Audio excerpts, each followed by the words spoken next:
Thank you so much. చాలా పనులు ఉన్నాయి. అంటే ఓ పక్కన ఇక్కడ ఉన్నాను కానీ నా బ్రెయిన్ అంతా ఎక్కడో ఉంది.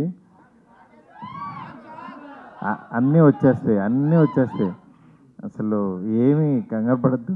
మ్యాక్సిమం ఇంకా దాచుకునేది ఏం లేదు. ఇంకా మీకు గ్యాపే ఉంది. నేను ఎనీవే 3 రోజెస్ ఒక 3 years బ్యాక్ కరోనాలో ఒక చిన్న ఆలోచనలోంచి పుట్టిన ఈ 3 రోజెస్ వెళ్ళి అరవింద్ గారికి ఫస్ట్ టైం చెప్పినప్పుడు చాలా బాగుందన్నారు. అప్పుడు దాని బాధ్యత ఎస్కేఎన్ భుజాల మీద వేసుకున్నాడు. 3 రోజెస్లో వీళ్ళ ముగ్గురు హీరోయిన్స్ అయితే కనిపించిన హీరో ఎస్కేఎన్. ఎందుకంటే యా నిజంగా హీరోనే, అందులో డౌటే లేదు. ఎందుకంటే ఒక షో ఇవాళ సక్సెస్ఫుల్గా రన్ అవ్వాలన్నా దీన్ని ఆడియన్స్లోకి తీసుకెళ్ళాలి. దీన్ని అంతే అద్భుతంగా యాక్చువల్గా నేను చూస్తుంటే ఒక సినిమా చూస్తున్నట్టు అంత క్వాలిటీగా ఈ తక్కువ బడ్జెట్లో నిజంగా సినిమాటోగ్రాఫర్ కానీ డైరెక్టర్ కానీ చాలా వాళ్ళ విజన్ ఎంత బాగుందనేది చాలా క్లియర్ కట్గా తెలుస్తుంది. అట్లాగే ఈ సినిమాని దీన్ని 3 రోజెస్ని ఆహా వాళ్ళు ఫస్ట్ నుంచి కూడా వాళ్ళు దీన్ని ముందుకు తీసుకెళ్ళిన విధానం నిజంగా ఇవాళ ఇంత సక్సెస్ఫుల్గా ఒక 3 అమ్మాయిల గురించి ఇంకొక 6 హీరోయిన్స్ వచ్చి నిలబడ్డారంటే నిజంగా గ్రేట్. ఈ సీజన్ని ఇంత బాగా క్వాలిటీగా రాసిన మా రవి, అట్లాగే సందీప్ నిజంగా చాలా ఫ్యూచర్ ఉన్నాడు. మా రవి ఇప్పుడు చెన్నై లవ్ స్టోరీ చేస్తున్నాడు.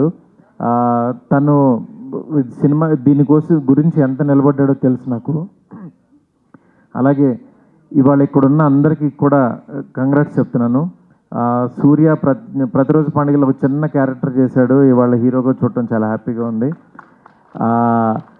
అంటే నిజంగా తెలుగు అమ్మాయిలందరినీ అందరూ చెప్తూ ఉంటారు తెలుగు అమ్మాయిలను ఎంకరేజ్ చేస్తామని. ఎంకరేజ్ చేయటువంటి ఇది ఇలా చూపించడం స్టేజ్ మీద. అంటే నేను ఈ రోజుల్లో బస్ స్టాప్, ప్రేమ కథ చిత్రం అన్నీ చేసేటప్పుడు అట్లా తీసుకునేవాడిని. ఎందుకంటే డైలాగులు బాగా చెప్తారని అట్లా సంథింగ్. కానీ ఇలాంటి దాంట్లో ఇలా ఎంకరేజ్ చేయడంతో పాటు నిజంగా ఒక మలయాళీ అయ్యుండి ఆవిడ తెలుగు ఇంత ఫ్లూయెన్స్గా మాట్లాడడం నిజంగా మన గర్వకారణం. థ్యాంక్ యూ సంయుక్త. అట్లాగే ఇవాళ ప్రగతి గారు చాలా ఆవిడకి ఎమోషనల్ డే అవ్వచ్చు, అది నిజంగా మా అందరికీ కూడా కన్వే అయింది.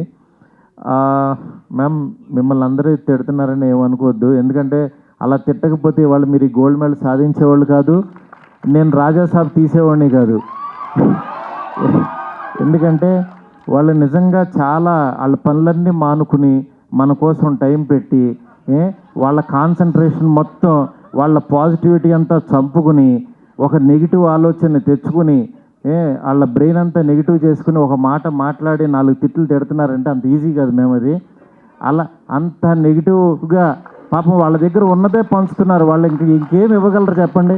వాళ్ళ దగ్గర ఏముంటుంది? 4 బూతు మాటలు చక్కగా 4 ఏదో ఒకటి తిట్టగలరు, అదే పంచుతున్నారు. వాళ్ళ దగ్గర ఉన్నదే ఇస్తున్నారు. నేను అనుకుంటా ఈ చూసిన కామెంట్ అలా, ఒరే నీ దగ్గర ఉన్నది ఇదేనా, ఇంకేమీ లేదా అనుకుంటా. ఎందుకంటే మా నాన్న మాట చెప్పేవాడు, ఎవడన్నా తిడుతున్నప్పుడు, నాన్న వాళ్ళు తిడుతున్నారు యాక్చువల్ నువ్వేం అనవేంటి, నువ్వేం తిట్టవేంటి అన్నాడు. ఒరే ఆడి దగ్గర ఉంది అదే రా, ఆడి దగ్గర ఉంది ఇస్తున్నాడు, మన దగ్గర లేదు కదా, అది ఎందుకు దాని గురించి అనుకుంటాం అనేవాడు.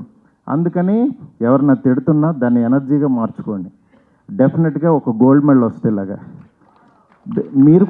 మీరు కూడా చెప్తున్నా, మీరు తిట్టేవాళ్ళ గురించి చెప్తున్నా, మిమ్మల్ని కూడా ఎవరైనా తిట్టేవాళ్ళని ఎత్తుక్కోండి, లేకపోతే మీరు ఏమి సాధించలేరు. అలా మీరు మాకు ఎనర్జీ ఇస్తూ మేము ఎదుగుతూ ఉంటాం కాబట్టి మీరు అక్కడే ఉంటారు, గుర్తుపెట్టుకోండి. అర్థమైందా? అందువల్ల నెగిటివ్ కామెంట్స్ ఇచ్చే అందరికీ కూడా చాలా చాలా థ్యాంక్స్ అండి. ఎందుకంటే మీరు లేకపోతే మేము లేము, మేము సాధించలేకపోతున్నాం. ఎనీవే ఇక్కడికి ఈరోజు 3 రోజెస్ నిజంగా చాలా మంచి ఫంక్షను, అంటే చాలా పాజిటివ్గా జరుగుతుంది. దీన్ని ఈ ప్లాట్ఫామ్ మీదకి తీసుకొచ్చిన మా ఎస్కేఎన్కి అట్లాగే ఆహా టీంకి అందరికీ కూడా చాలా చాలా థ్యాంక్స్. మీ ముందుకి ఒక 1 monthలో మీరు ఊహించిన విధంగా వస్తాను.